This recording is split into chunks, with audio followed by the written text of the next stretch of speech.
Мојот следен гостин е госпоđата пратеничката Јагода Шехпаска од Социјалдемократскиот сојуз на Македонија. Добро утро, госпоđо Шехпаска.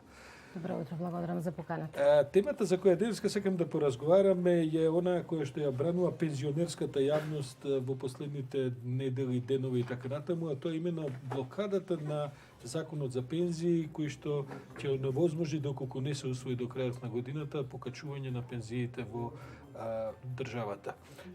Јас за овој разговор, почитувани гледачи, го канев и колегата на госпожа Шехпаска, господинот Владко Ѓорчев, кој е председател на Комисијата за социјални прашања. Меѓутоа, тој немаше можност да дојде, а и од ВМРО ДПМН не ни овозможија ни еден соговорник кој би можел да говори на оваа тема.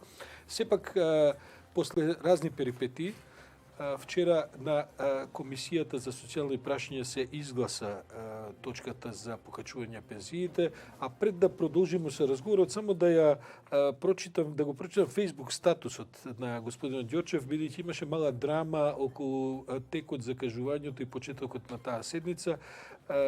Тој откако си изгледа малку така се изигра едно мало сценарио во самата комисија, излезе со статус веднаш да престане блокадата на СДСМ за зголемување на пензиите. Ова денеска преку свој статус на Facebook го пишува Владко Ѓорчев од ВМРО ДПМН. Денес не можевме да одржиме комисија во собранието од две причини. Не беше присутен ниту еден пратеник од СДСМ и поради нив немавме кворум, и по два, министерката Мила Царовска беше отсутна цели 2 години, речиси никогаш нема дојдено во комисиите на собранието. Пратениците на СДСМ треба да дојдат на комисија, а не да бидат отсутни. Сте на комисија, сте отсутни, што правите, госпожо Шехпаска? Бил Владко таму, закажал седница и така натаму. Кога говориме, треба да говориме отчетно пред граѓаните кои што ни ја дале довербата. Никогаш не говорам напамет, туку говорам со аргументи и со факти. Како председател на Комисијата за труд и социјална политика, колегата Ѓорчев треба претходно да ја најави Комисијата за труд и социјална политика. Сакам да камерите покажат и да зумират, на парламент е објавена поканата со која е закажана Собраниската комисија за труд и социјала, односно незиното продолжение, затоа што таа беше започната на 13 декември. Закажувањето на седницата според овај документ, значи објавен официјално на парламент, официјалната страна во собрание, е закажана во 10 часот и 11 минути, за да комисијата почне во 10 часот и 35 минути. Пораката што јас како член на комисијата ја добив од одговорното службено лице од собрание, во 10 часот и 6 минути дека комисијата ќе почне. Во исто време бевме на комисијата за европски прашања, во собрание се одвиваше јавната расправа на комисијата за образование за младински политики.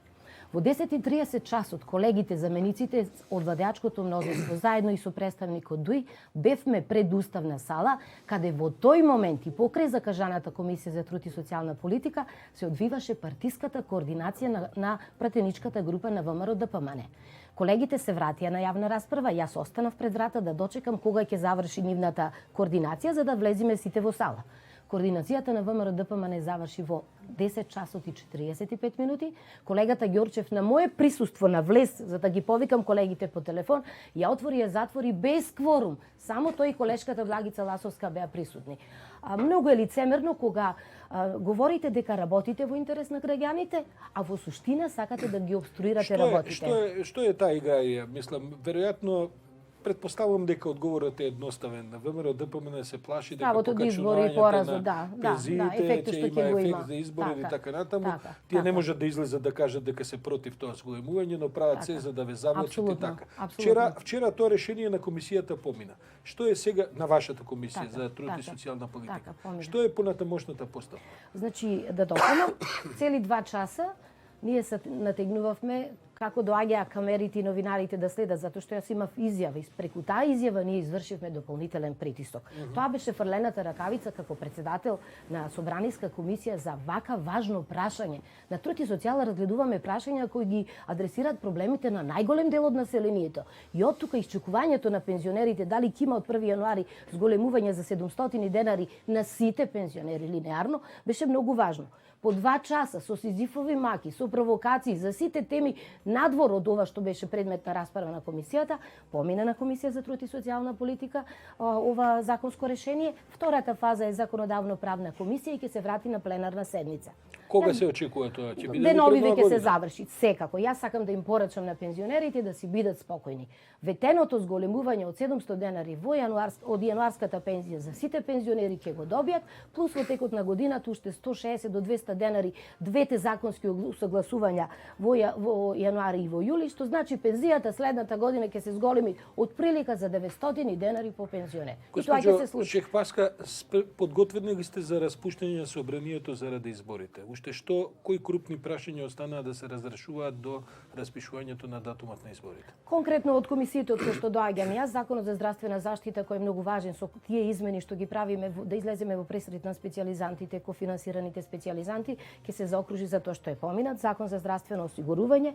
Овие закони стега што говоривме, понатаму имаме закони за усогласување за администрација, испорачување на квалитетни кадри, овај последниот закон што се носи за да не може политичарите веднаш после излегување од собрание да бидат избрани на раководни позиции, избор на раководни луѓе на еден транспарентен начин во собрание, како што беше изборот на Комисијата за спречување на корупција. Буџетот го изгласавме, мислам дека најголем дел и јавната расправа утре ќе се случува за изборниот законник, за кој што ние, согласно нашето изборно ветување, рековме дека оваа тема ќе отвориме и сакаме да ги донесеме овие измени, за кое ВМРО не се согласува. Се разбира, знаете дека тоа нема да помине и дека веројатно повеќе ќе правите една пропагандна политичка дебата на собранието. Предпоставам дека ви е значено да се види кои какви ставови има по прашањето, а не дека ќе можете да ги усвоите. Не, мислам дека не е ова блев, затоа што не само како изборно ветување, туку ние искрено сметаме дека демократизацијата на општеството треба да почне од таму, од каде што почнува носењето на одлуки, а тоа е законодавниот дом. Кога ви имате еден шаренолик состав во кој ќе бидат презентирани интересите на сите граѓани од помалите политички партии, тоа зборува за вистинска демократија кон која стремиме како аспирант за ЕУ членство. Доаѓате од Берово, пратеник сте на да, СДСМ од Берово. да.